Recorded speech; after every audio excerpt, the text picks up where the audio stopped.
네, 북한이 오늘 서해 NLL 인근 해상에서 사격 훈련을 실시했습니다. 지금까지 해안포 50여 발을 발사한 것으로 알려지고 있는데요. 북한이 갑자기 사격 훈련에 나선 이유 전문가와 분석해 보도록 하겠습니다. 네, 자주국방 네트워크 신인균 대표 나왔습니다. 안녕하십니까? 안녕하세요. 오늘 오후 2시부터 사격 훈련, 해상 사격 훈련을 실시했는데 해안포 50여 발을 발사했다고 지금 전해지고 있거든요. 네. 해안포란 구체적으로 뭡니까? 해안포는 이제 동굴에 네. 해안의 절벽에 이를테면 한국군이 상륙을 하는 것을 방어하기 위해서 예. 네. 동굴을 파놓고 거기다가 이제 직사포, 야포를 갖다 넣어놓은 것인데 예. 기본적으로 이제 그 포라는 것은 곡사포가 있고요. 예. 이거는 이제 우리가 알고 있는 보통의 대포들이 곡사포죠. 그리고 이제 전차 탱크가 가지고 있는 건 직사포예요. 예. 일직선으로 똑바로 날아가죠. 그런데 여기 있는 해안포들은 평사포라고 해서 곡사와 직사의 중간쯤. 평사포. 곡사는 곡사인데 그렇게 우리가 알고 있는 그 곡사처럼 많은 곡을 그리진 않고 예. 약간 평평하게 날아간다고 해서 평사포인데 예.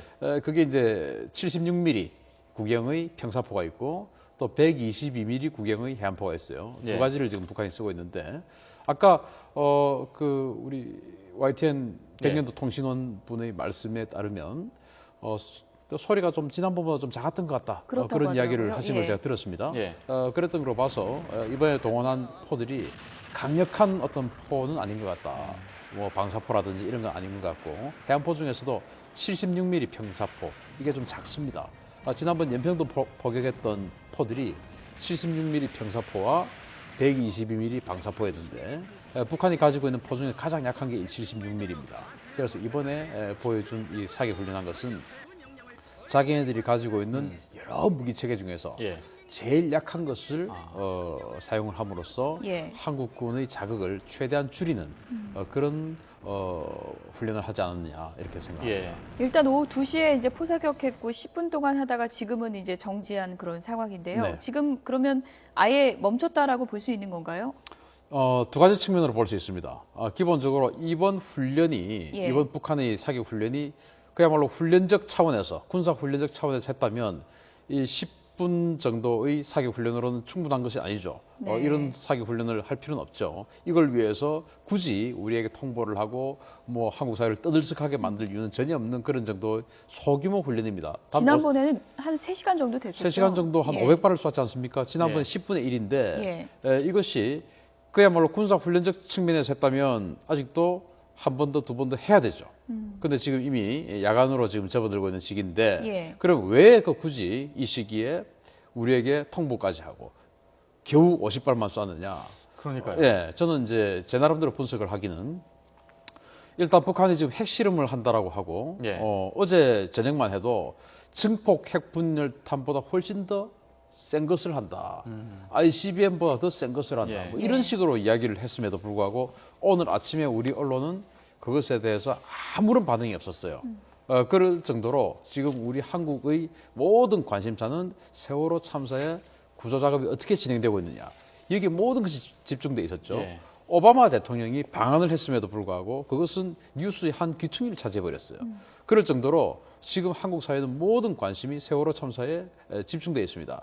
그래서 북한이 4차 핵실험을 한다라고 했고 그들도 거의 할 것처럼 했음에도 불구하고 한국의 여론은 전혀 움직이지 않았습니다. 그래서 북한은 이 핵실험을 통해서 얻고자 하는 대상이 미국, 일본, 한국에게 집중적인 이익을 얻어야 되는 그런 상태인데 그중에서 일본보다 더 큰 이익을 줘야 되는 한국이 지금 전혀 관심을 보이고 있지 않으니까 지금 핵실험할 시기는 아니죠. 그래서 네. 그들에게 관심을 다시 한번 끌어가서 이 세월호 국면의 한국 여론을 북한 여론으로 북한 국면으로 끌고 가겠다 한 차원에서 일단 훈련 통보는 했는데 문제는 지난번처럼 많은 사격을 해서 예. 우리 영해로 NLL을 넘어서 많이 넘어오게 되면 우리가 또 지난번에 세배의 대응을 했지 않았습니까? 예. 충분성의 원칙을 적용해서 세배의 대응을 했습니다. 했더니 합참도 칭찬받고 대통령도 칭찬받았어요. 그런데 지금 북한 입장에서는 박근혜 대통령의 이른바 비교적 매파적인 성향이 있지 않습니까? 그런 이 정권이 북한으로서는 친근할 리가 없죠. 그래서 이 박근혜 정부를 좀 흔들고 싶은데 만약 여기서 지난번처럼 포사격을 많이 해서 또 우리가 대응을 강하게 한다면, 한 빌미를 제공해 준다면 세월호 때문에 지금 궁지에 몰려 있는 정부에게 탈출구를 마련해 줄 수 있는 것이죠. 그런 측면에서 사격을 우리가 대응을 할 수 있는 빌미는 주지 않았다. 그러면은 만약에 또 한 500발을 갖다가 사격을 했을 때 NLL을 넘어오지 않게 되면 NLL을 인정하는 게 됩니다. 한 50발 정도만 해서 이렇게 약간 아주 소규모 훈련을 한다면 이것은 뭐 NLL을 넘어가도 되고 안 넘어가도 되고 아주 소규모인데 한 500발을 쏘면서 하나도 NLL을 넘어가지 않다. 이것은 NLL을 한국에게 인정해 주는 것이 되죠. 그러니까 북한으로서는 굉장한 고민 끝에 아주 적은 규모의 훈련만 하면서 NLL을 이 상황에서는 NLL을 넘어가지 않아도 자기네들은 NLL을 인정해 준 것은 아니다. 너무 작은 훈련이기 때문에 이런 핑계도 되고 그리고 넘어가지 않아서 박근혜 정부의 탈출구를 마련해 주지 않는 측면 그리고 오늘처럼 저만 해도 지금 YTN에 2번 출연하지 않습니까? 이럴 정도로 한국 여론을 지금 갑자기 북한 쪽으로 끌어당기는 그런 측면. 지난번에 포사격 예고할 때도 상당히 이례적이라고 했었는데 이번에도 또 통보를 한 거 보면 그런 쪽으로 좀 의도가 있다고 보시는 언론에게 보도를 좀 해달라 그런 것입니다. 북한이 철저히 계산한 그런 의도가 엿보이는데요. 4월 30일, 그러니까 이달 30일 내에 큰 일이 일어날 것이다. 큰 한방을 준비하고 있다. 뭐 이런 북한의 언급이 오늘 해상 사격 훈련과 관련이 있다고 보시는지요? 큰 거 한방 4월 30일 불과 내일입니다. 그 내일 떼봐야 알겠습니다만은 이거 가지고 큰 거 한방이라고 하기에는 이것은 너무 작죠. 겨우 76mm 평사포, 북한이 가지고 있는 거의 대부분의 포 중에서 가장 약한 포.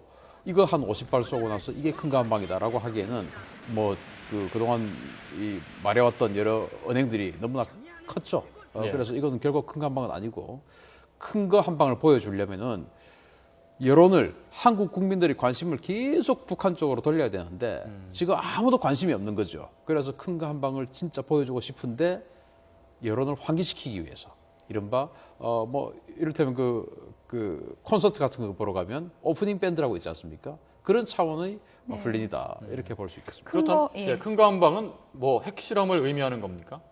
핵실험은 이미 뭐 다들 예견하고 있으니까 그것을 가지고 큰 거 한방이라고 하지는 않을 것 같고 핵실험은 뭐 그 존스 홉킨스대 38 로스 연구팀의 분석부터 시작해서 계속 핵실험을 한다는 이야기가 나왔고 우리 군 당국도 거의 공식적으로 확인해 주지 않았습니까? 그렇기 때문에 그것은 큰 거 한방이 아니고 우리가 예상하지 않는 다른 것들.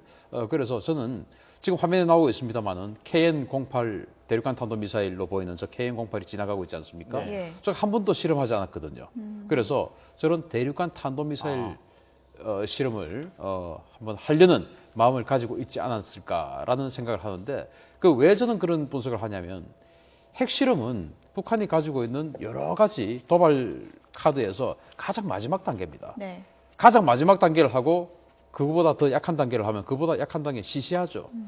여론의 주목을 받을 수가 없죠. 그렇기 때문에 또 가장 마지막 단계를 먼저 하기에는 지금 중국의 입장이 좀 강경합니다. 그렇기 때문에 작은 단계부터 한번 시작을 해서 미국과 중국이 어떻게 움직이는가 이른바 간을 한번 보고 그렇게 하는 것이다라고 생각하고. 그런데 과거 1, 2, 3차 핵실험 때 패턴을 보면요. 북한이 외무성 성벽에서 4차 핵실험을 예고한 뒤에 그리 멀지 않은 시점에 이제 핵실험을 감행을 하지 않았습니까?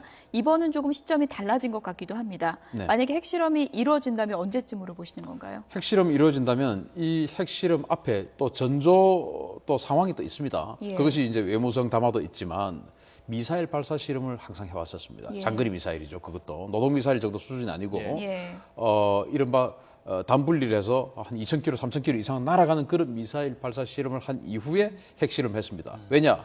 미사일 발사 실험을 하게 되면 유엔 안보리 자동적으로 열리게 되죠. 트리거 조항에 의해서. 그런데 미사일 발사 실험이기 때문에 핵실험보다는 좀 약한 메시지가 나오게 됩니다.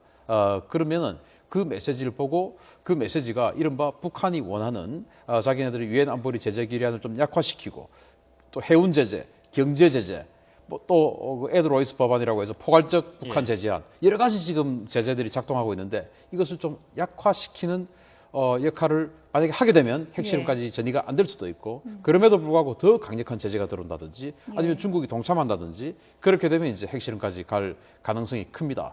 그런데 이제 저는 지금 현재 우리 이 한반도 상황을 조금 우려스럽게 보고 있는 또 전조가 또 있는데요.